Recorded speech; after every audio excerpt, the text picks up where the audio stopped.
أعوذ بالله من الشيطان الرجيم.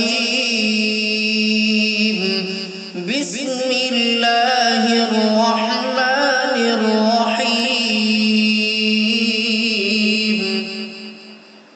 قل أعوذ برب الناس ملك الناس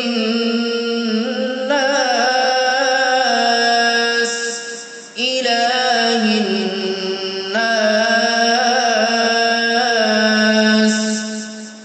من شر الوسواس الخناس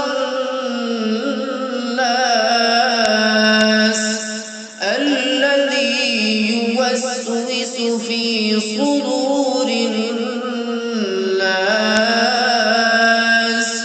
من الجنة والناس. صدق الله.